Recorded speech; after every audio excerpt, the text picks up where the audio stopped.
Sejarah Pulau Sumba adalah kisah panjang yang mencakup zaman prasejarah, kedatangan berbagai pengaruh luar, hingga dinamika sosial dan politik masa kini.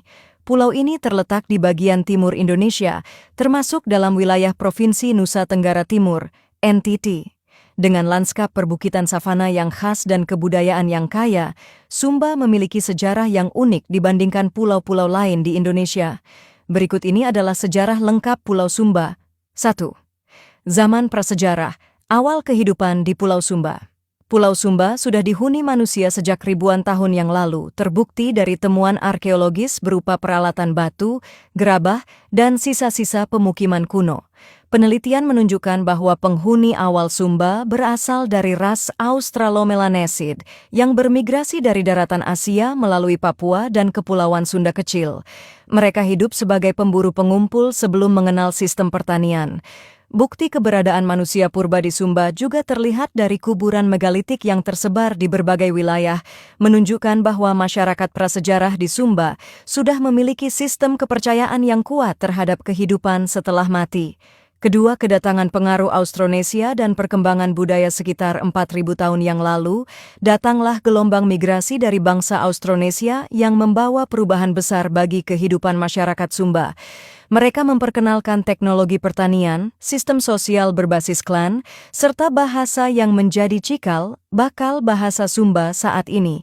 Budaya megalitik yang masih lestari hingga sekarang diduga merupakan hasil percampuran antara budaya asli penduduk awal dengan tradisi Austronesia. Rumah adat berbentuk menara, sistem pewarisan matrilineal di beberapa daerah, serta ritual kepercayaan Marapu adalah warisan dari periode ini. 3. Pengaruh kerajaan-kerajaan di Nusantara. Walaupun Sumba tidak memiliki kerajaan besar seperti di Jawa atau Sumatera, hubungan perdagangan dengan kerajaan-kerajaan maritim Nusantara seperti Majapahit, Gowatalo, dan Ternate Tidore cukup kuat. Catatan sejarah menunjukkan bahwa pada abad ke-14, Majapahit pernah mengklaim Sumba sebagai bagian dari wilayahnya meskipun pengaruhnya tidak terlalu besar. Hubungan perdagangan dengan Makassar dan Maluku lebih intensif, terutama dalam perdagangan kuda Sumba yang terkenal tangguh dan digunakan oleh kerajaan-kerajaan di wilayah timur Nusantara. Keempat, kedatangan bangsa Eropa dan kolonialisme. Pada abad ke-16, bangsa Portugis mulai menjelajahi perairan sekitar Sumba, tetapi mereka lebih tertarik pada kepulauan rempah-rempah di Maluku. Belanda kemudian datang pada abad ke-17 dan memasukkan Sumba ke dalam wilayah kolonial Hindia Belanda. Namun, karena Sumba bukan penghasil rempah, Belanda tidak terlalu menaruh perhatian besar. Mereka hanya mendirikan pos dagang untuk mengontrol perdagangan kuda dan kayu cendana. Sistem pemerintahan tradisional yang berbasis suku tetap bertahan karena Belanda tidak terlalu mencampuri urusan internal masyarakat Sumba. Penyebaran agama Kristen dan perubahan sosial misionaris Belanda dan Jerman mulai masuk ke Sumba pada abad ke-19, membawa ajaran Kristen yang secara perlahan menggantikan kepercayaan Marapu. Penyebaran agama Kristen berlangsung cukup cepat, terutama di kalangan suku-suku di pesisir yang lebih mudah dijangkau. Namun, hingga kini, kepercayaan Marapu masih bertahan di banyak komunitas Sumba, terutama di daerah pedalaman. Kristen, Protestan, dan Katolik kini menjadi agama mayoritas di Sumba, dan pengaruhnya sangat kuat dalam kehidupan sosial serta politik masyarakat. 6. Masa perjuangan kemerdekaan dan integrasi ke Indonesia. Walaupun tidak menjadi medan perang utama dalam perjuangan kemerdekaan Indonesia, masyarakat Sumba ikut serta dalam berbagai gerakan nasionalisme. Setelah proklamasi 1945, Sumba menjadi bagian dari negara Indonesia Timur sebelum akhirnya bergabung secara penuh dengan Republik Indonesia pada tahun 1950.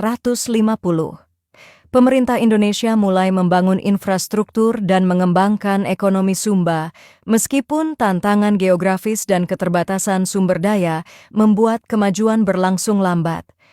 7. Struktur sosial dan budaya di era modern. Hingga saat ini, masyarakat Sumba masih mempertahankan struktur sosial yang berbasis adat dan klan.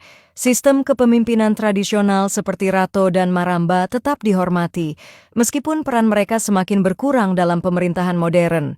Upacara adat seperti Pasola, pemakaman megalitik, dan tenun ikat Sumba tetap menjadi bagian penting dari identitas budaya.